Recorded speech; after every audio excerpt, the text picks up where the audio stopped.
The Grand Celestial Hall was the most beautiful place in the entire galaxy. Giant crystals hung from the ceiling. They glowed with soft blue and purple light. The walls were made of pure white stone that sparkled like diamonds. Today, this hall was filled with the most powerful beings from 12 different star systems. Everyone had come for one reason: the selection ceremony of Princess Kalith Vorn. Princess Kalith was the only daughter of Emperor Vorath. One day, she would rule the mighty Valorian Empire. But first, she needed to choose a husband. This was not just a wedding. This was politics. Whoever she chose would gain enormous power. Their species would become allies with the Valorians. The hall was packed with important guests. In the front rows sat the princes and heirs from the most powerful civilizations. They wore expensive clothes and carried themselves with pride. Each one believed he would be chosen. Commander Marcus Chen stood in the very back row. He was the only human in the entire hall.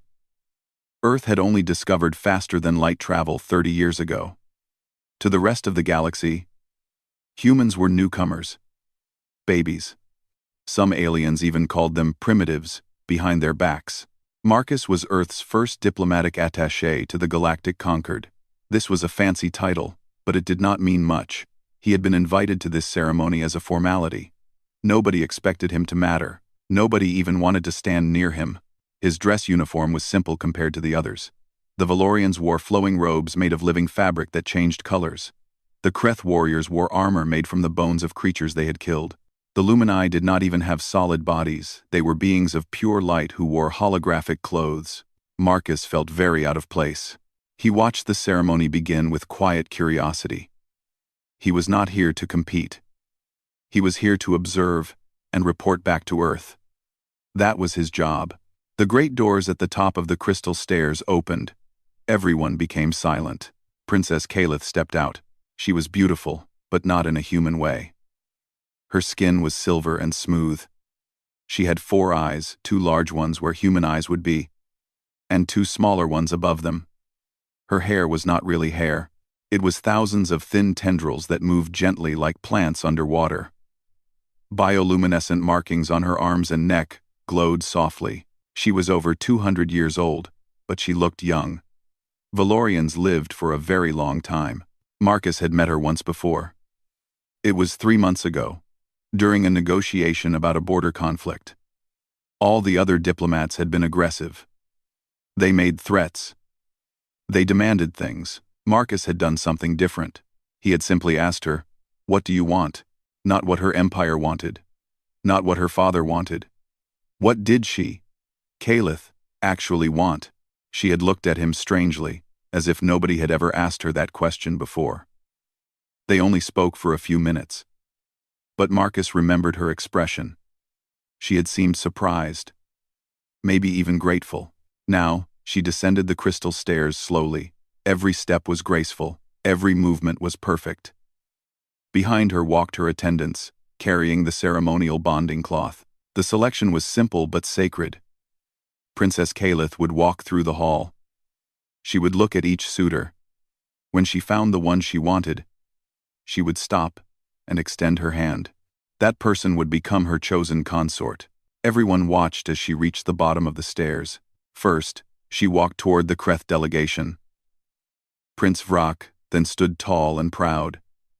He was a warrior who had won many battles. His forearms were covered in ritual scars. Choosing him would bring military power to the Valorians. Kalith walked past him without stopping.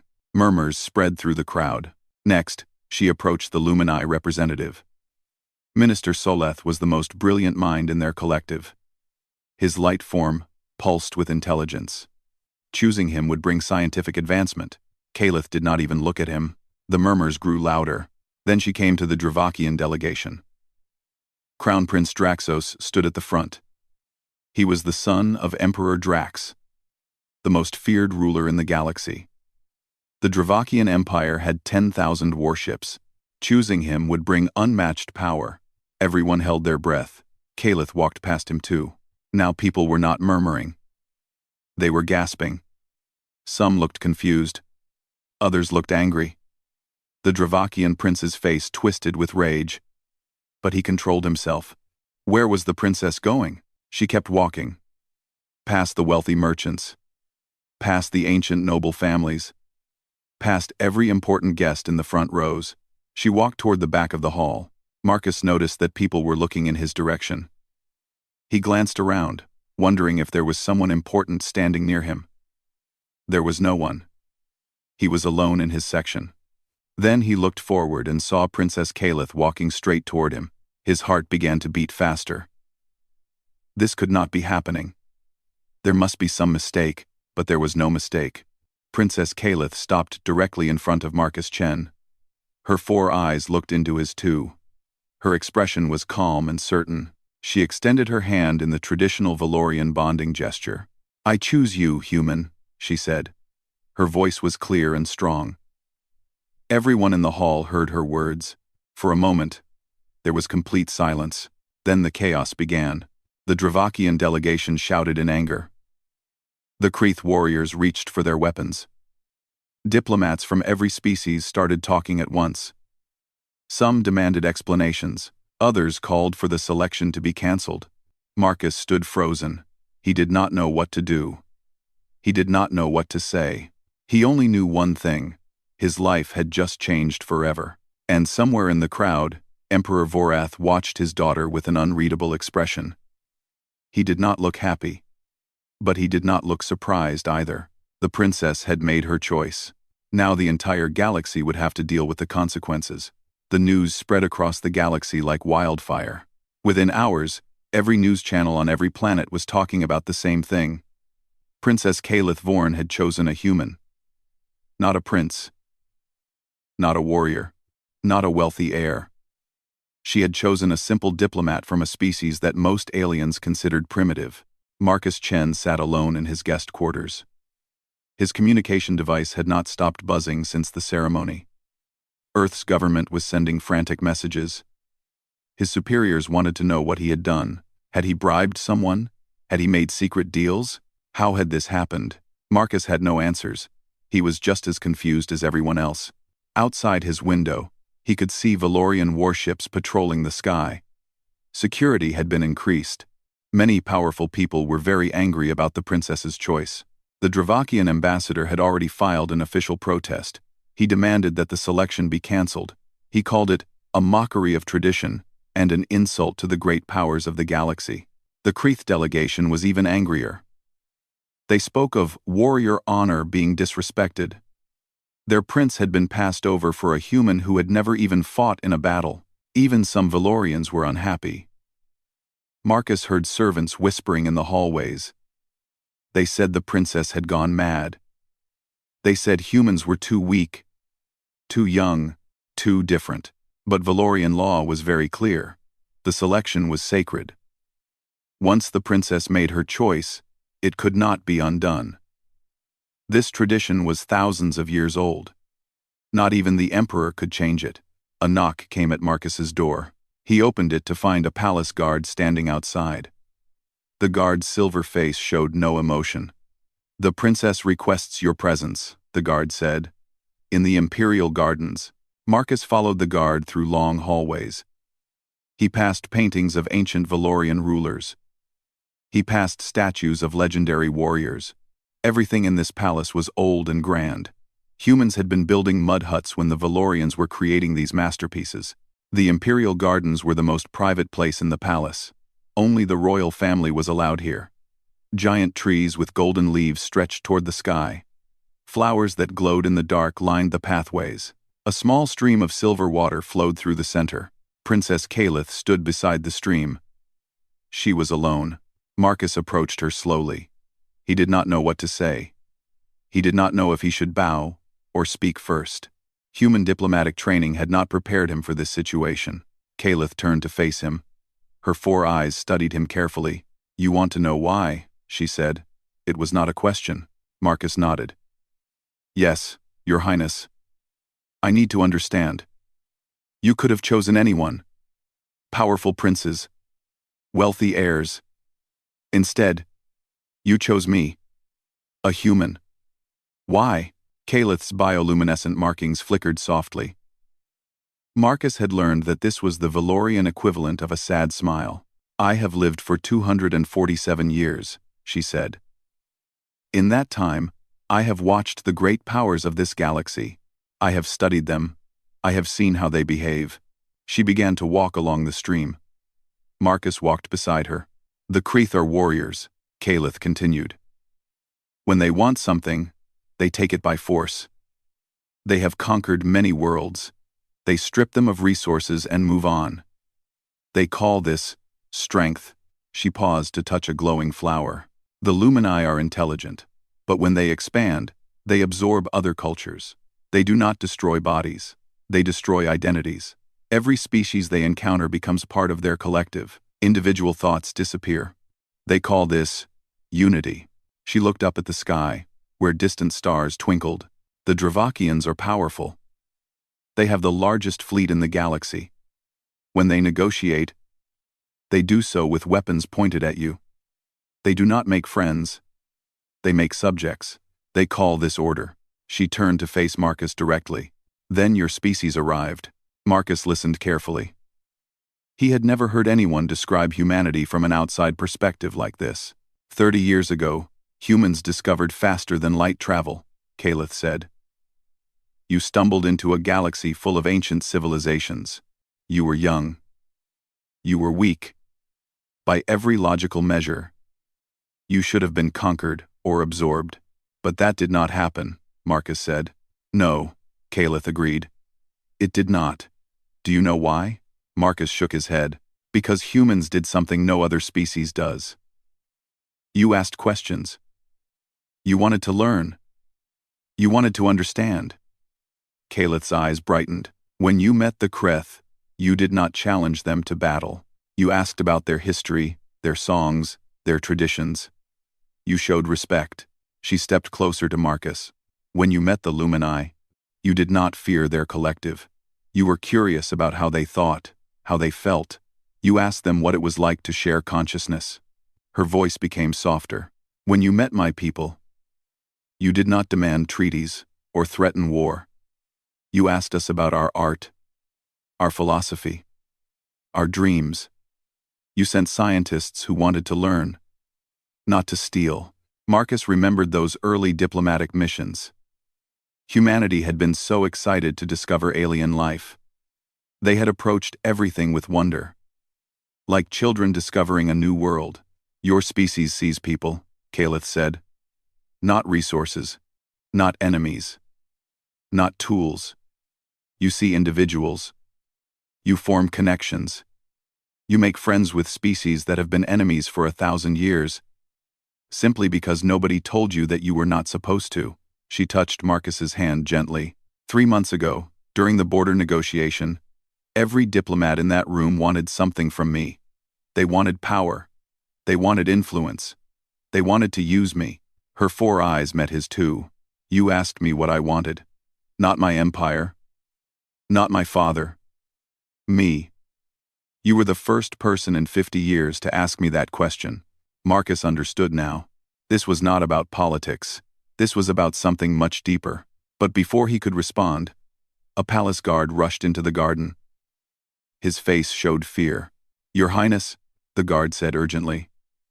"The Dravakian Emperor has recalled his ambassador. Our sensors detect their border fleet mobilizing. 3,000 warships are moving toward our space." Calith's expression hardened. "How long until they arrive?" 7 days, Your Highness." Marcus felt his stomach drop.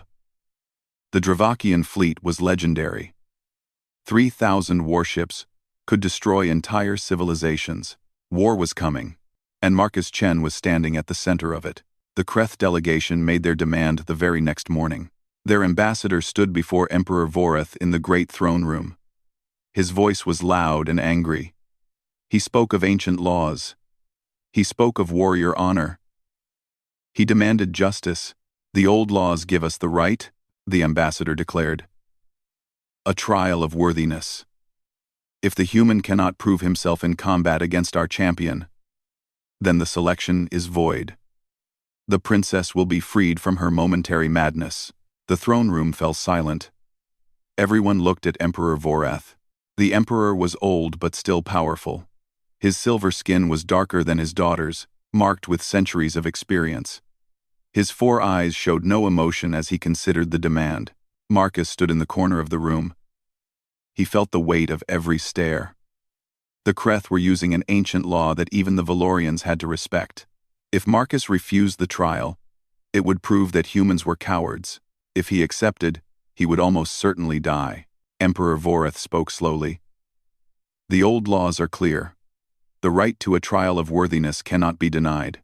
The human will face your champion. The Kreth ambassador smiled with cruel satisfaction. Excellent. We name Warlord Grathkor as our champion. The trial will take place in 3 days. Murmurs spread through the room. Even the Valorian nobles looked worried. Warlord Grathkor was legendary. He stood 8 feet tall. He had 4 arms, each one stronger than a human's entire body. He had killed over 100 opponents in ritual combat. He had never lost. Marcus felt cold fear in his chest. But he kept his face calm. He would not show weakness. After the court session ended, Kalith found Marcus in his quarters. Her expression was filled with worry. "You do not have to do this," she said. "We can find another way. Perhaps my father can negotiate." "No," Marcus interrupted gently. "If I refuse, it will prove everything they say about humans. That we are weak, that we are cowards, that we do not deserve respect. But Grathkor will kill you," Kalith said. Her voice trembled slightly. "He is the greatest warrior the Kreth have ever produced. No one has survived against him." Marcus took her hand.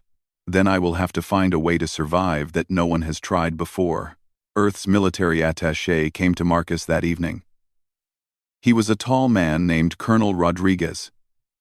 He had served in many conflicts. "Commander Chen," Rodriguez said formally, "Earth Command has authorized me to make a suggestion. We can claim it is human tradition to use champions in ritual combat. I can fight in your place.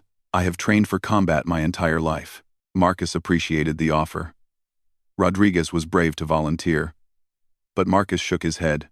"This is not just about winning a fight," Marcus explained. "This is about proving that humanity deserves to stand among the stars. I must do this myself," Rodriguez argued, but Marcus would not change his mind. For the next 3 days, Marcus did not train in combat. He knew he could not become a warrior in 72 hours. Instead, he studied. He read everything he could find about Kreth culture. He learned their history. He memorized their ancient songs and poems. He studied their warrior codes and traditions. He also spoke with the Kreth servants in the palace. Most aliens ignored servants. But Marcus sat with them. He asked about their families. He learned their language. He listened to their stories. One old Kreth servant told Marcus something interesting. He spoke of the old days, before the Kreth became conquerors. In those times, Kreth honor was not measured by kills, it was measured by wisdom, courage, and mercy. Warlord Grathkor's grandfather was the last of the old warriors, the servant said. He once spared a defeated enemy. That enemy became his greatest ally.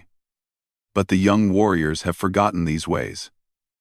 Armin, Marcus listened carefully. An idea began to form in his mind. The day of the trial arrived. The combat arena was a massive circular field, surrounded by thousands of spectators.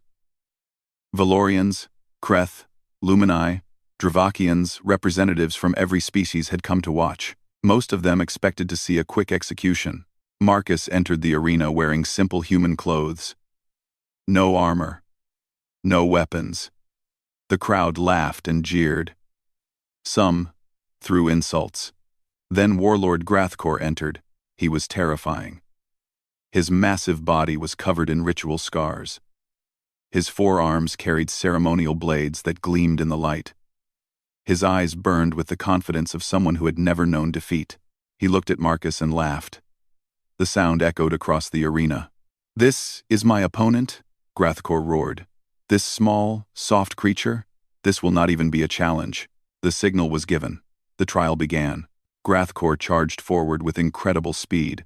His blades cut through the air. Marcus barely dodged the first strike. The blade passed so close that it cut his sleeve. The crowd cheered for blood, but Marcus did not try to fight back. Instead, he did something unexpected. He began to speak. He spoke in perfect Creth. His pronunciation was flawless. He recited the ballad of Grathcor's grandfather, the legendary warrior who had shown mercy. Grathcor's second strike slowed slightly. Confusion crossed his face. Marcus kept speaking. He dodged another attack, taking a cut on his arm. Blood flowed, but he did not stop. He spoke of the old ways. He spoke of honor that was not measured in death. When did the Creth forget? Marcus asked, his voice carrying across the silent arena. When did killing the weak become strength? Your grandfather knew the truth. True strength is knowing when not to kill. Grathcor attacked again, but slower now. Marcus was bleeding from several cuts. He was exhausted, but he kept speaking. What would your grandfather think? Marcus asked. Seeing his grandson kill an unarmed diplomat who came with respect instead of weapons. Is this the honor he taught you? Grathcor stood over Marcus, blade raised for the final strike. The arena was completely silent. Grathcor's arm trembled. His eyes showed something that no one had seen before. Doubt. For a long moment, nothing moved. Then Warlord Grathcor lowered his blade. This human, he announced loudly, is worthy of honor. The crowd erupted in shock. This had not happened in 300 years. A Creth champion had shown mercy. Marcus had won. Not through strength, through understanding. But far above the planet, on his flagship, Emperor Drax of the Dravakian Empire watched with cold eyes. If words could defeat the Creth, he would simply use something words could not stop. His fleet continued moving toward Valorian space. The celebration after Marcus's victory did not last long. Within hours, the news arrived. The Dravakian Third Fleet had crossed into neutral space. 3,000 warships were now heading directly toward the Valorian border.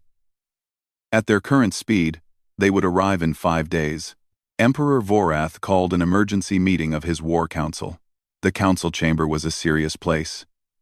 No decorations, no crystals. Just a large table with a holographic map floating above it. Red dots showed the Dravakian fleet. Blue dots showed the Valorian defenses. The blue dots were much fewer than the red. Our fleet numbers 800 warships, Admiral Selthos reported. His voice was grim. The Dravakians have nearly 4 times our strength. If they attack with full force, we cannot win. What about our allies? Emperor Vorath asked. The Lumini Collective has declared neutrality. They say this is an internal matter. Admiral Selthos shook his head. The Creth are still deciding. After what happened at the trial, their leadership is divided. So we stand alone, the Emperor said quietly. Marcus stood in the corner of the room. He was still bandaged from his wounds in the trial. Nobody had invited him to this meeting. But nobody had stopped him either. After defeating Grathcor, people looked at him differently. Princess Kalith stood beside her father. Her face was calm, but Marcus could see the worry in her eyes. Everything she had hoped for was falling apart. She had chosen Marcus to bring change to the galaxy. Instead, she had brought war. The holographic map showed a message. Emperor Drax was broadcasting an ultimatum. The Dravakian Emperor appeared above the table. He was ancient and terrifying. His scales were dark gray, scarred from countless battles. His eyes were cold like deep space. Valorians, Drax spoke slowly. You have insulted the Dravakian Empire. Your princess has rejected my son for a primitive creature. This cannot stand. His voice grew harder. Surrender the human. Annul the selection. Do this, and my fleet will withdraw. Refuse, and your civilization will burn. You have 3 days to decide. The message ended. Silence filled the council chamber. Everyone knew what this meant. If they surrendered Marcus, they would show weakness. Other empires would make more demands. The Valorians would become subjects, not rulers. But if they refused, they would face destruction. Marcus stepped forward. Everyone turned to look at him. I have a request, he said. Emperor Vorath raised an eyebrow. Speak, human. Let me go to Emperor Drax, alone, on his flagship. The council erupted in objections. Admirals called him insane. Advisors said it was suicide. One general laughed out loud. You defeated the Kreth champion with words, the general said mockingly. Do you think you can talk a fleet into retreating? Maybe, Marcus replied calmly. Or maybe not. But right now, your only other option is war. A war you will lose. What harm is there in letting me try? Emperor Vorath studied Marcus carefully. This human continued to surprise him. Most creatures would be begging to escape. This one was volunteering to walk into the enemy's hands. Father, Calith spoke up. Let him go. Everyone looked at the princess. Marcus has already done the impossible once, she continued. He survived Grathkor. He changed the mind of a Kreth warlord. Perhaps it is time we trusted in human ways. The Emperor was silent for a long moment. Then he nodded slowly. Very well. You will go under a flag of parley. Ancient law protects diplomatic envoys. Even Drax must respect this. Marcus bowed. Thank you, Your Majesty. 2 days later, a small Valorian shuttle carried Marcus toward the Dravakian fleet. As he approached, he saw the warships clearly for the first time. They were massive. Each one was the size of a small city. Their weapons could destroy planets. And there were 3,000 of them. Marcus felt fear. Real, deep fear. But he did not turn back. His shuttle landed in the flagship's docking bay. Dravakian soldiers surrounded him immediately. They were tall and powerful, with dark scales and sharp teeth. They carried weapons that hummed with energy. Marcus was escorted through the ship. He walked past corridors filled with more soldiers. He saw weapons being prepared. He saw battle plans on screens. Everything about this ship said one thing: war. Finally, he reached the throne room. Emperor Drax sat on a massive chair made of black metal. Behind him hung the flags of 40 conquered systems. Trophies from defeated enemies decorated the walls. Drax looked down at Marcus with contempt. So, the Emperor said slowly, this is the human that has caused so much trouble. You are smaller than I expected. Marcus bowed respectfully. Thank you for seeing me, Emperor Drax. I agreed to this meeting because I was curious, Drax said. I wanted to see what kind of creature could make Princess Calith abandon reason. Now I see you are nothing special. Perhaps not, Marcus agreed. I am just a human. But I came here to ask you a question. Drax laughed coldly. You are in no position to ask questions. Little creature. Give me one reason why I should not kill you right now. And take what I want. Marcus took a deep breath. This was the moment everything depended on. Because killing me gains you nothing, Marcus said. You already have power. You already have wealth. You already have territory. What you really want is something else. Drax's eyes narrowed.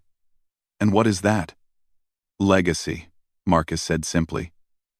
You want to be remembered as the greatest emperor in Dravakian history. You want your name to live forever. Legacy. The throne room became very quiet. Conquest is easy, Marcus continued.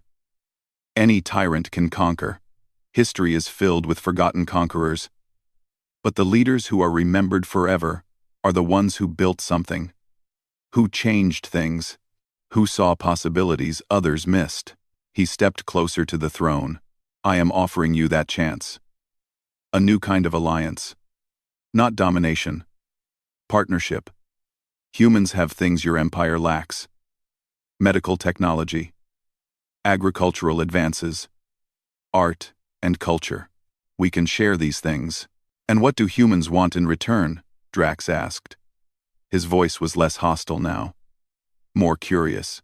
A seat at the table, Marcus said. A voice in galactic affairs. Recognition that we belong among the stars. He looked directly into the Emperor's cold eyes. You can be the Emperor who crushed a young species. Or you can be the Emperor who recognized humanity's potential before anyone else. Which legacy do you want?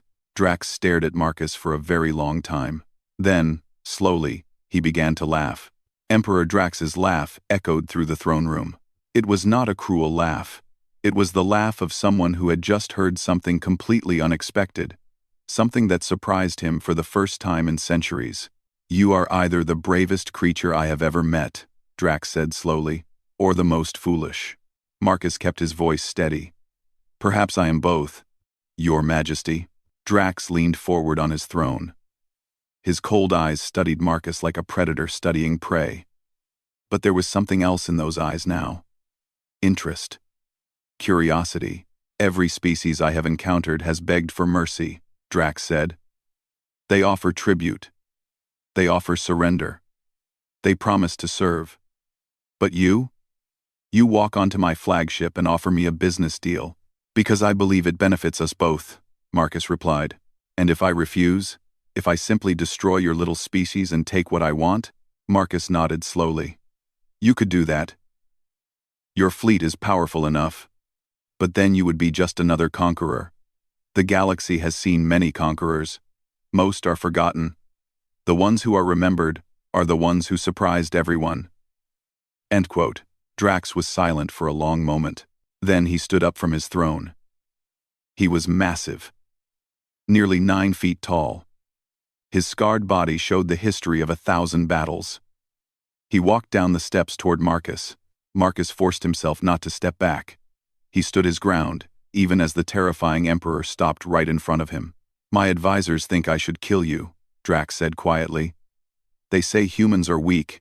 They say you will betray us. They say this offer is a trick. What do you think? Marcus asked. Drax stared at him. I think you believe every word you are saying. I think you actually came here hoping to change my mind.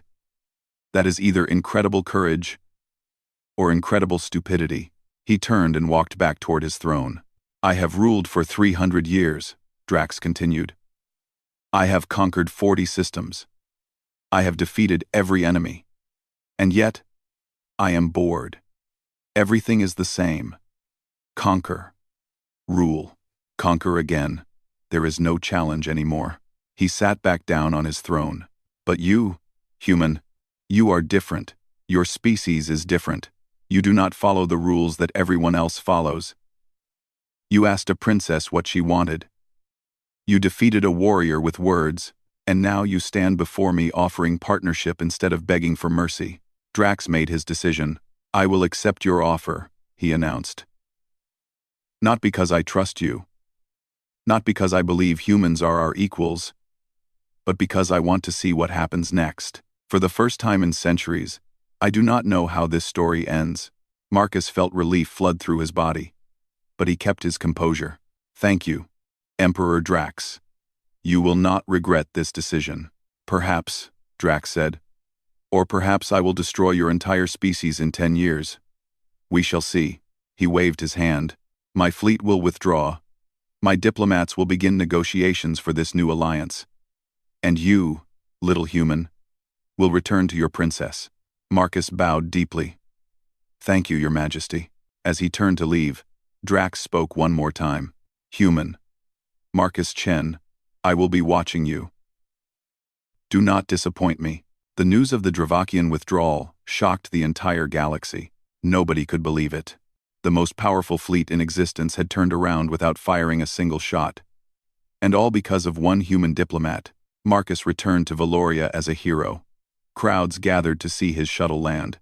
Valorians who had mocked humans just days ago now cheered for him. But Marcus did not care about the crowds. He only cared about one person. Kalith was waiting for him at the palace. When she saw him, her 4 eyes filled with tears of joy. She ran to him and held him tightly.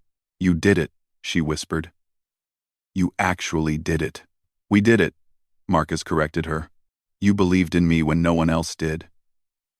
You saw something in humanity that others could not see. Emperor Vorath approached them. His expression was no longer suspicious. It was respectful. I underestimated you, human, the Emperor admitted. I thought my daughter had made a foolish choice. I was wrong. You have done more for our empire in 1 week than most diplomats do in a lifetime. I only did what humans do, Marcus said simply. I tried to understand. I tried to connect. I tried to find a better way. The Emperor nodded slowly. Perhaps that is exactly what this galaxy needs. 1 month later, the royal wedding took place. It was the most watched event in galactic history. Representatives from over 200 species attended. The Grand Celestial Hall was filled with beings of every shape and size, but the biggest surprises were in the front rows.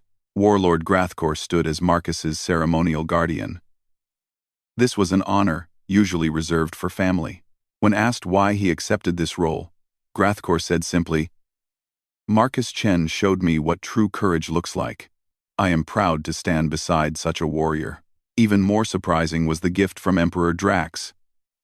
He sent a star map, marking a new system. The note said, For the foolish and the brave, may you continue to be both. This system is yours. Consider it a wedding gift. The ceremony was beautiful. It blended Valorian traditions with new elements that Marcus had written himself. He mixed human poetry with ancient Valorian vows. The words spoke of partnership, respect, and hope. When Princess Kalith and Marcus Chen were finally declared bonded, the crowd did not erupt in chaos like before. This time, they erupted in celebration. After the ceremony, Marcus stood with Kalith on the palace balcony. They looked out at the crowds below and the stars above. When I walked into that hall 1 month ago, Marcus said, I was just a diplomat standing in the back row. Nobody expected me to matter. Kalith took his hand. And now you have changed the galaxy. Not me, Marcus said. Humanity. We stumbled into the stars with nothing but curiosity and hope. We made friends when we were supposed to make enemies. We asked questions when we were supposed to fight. And somehow, it worked. He looked at the stars. This is just the beginning, Kalith. Humanity has taken its seat at the table. We have so much to learn, so much to share, so much to discover. Kalith smiled. Her bioluminescent markings glowed warmly. Then let us discover it together, she said. Far below, humans from Earth's delegation watched their commander on the balcony. They had tears in their eyes. They had come to the stars as outsiders. Now, they were family. The galaxy had doubted humanity. It had laughed at them. It had threatened them. But humanity had answered with curiosity, courage, and compassion, and they were just getting started. The end.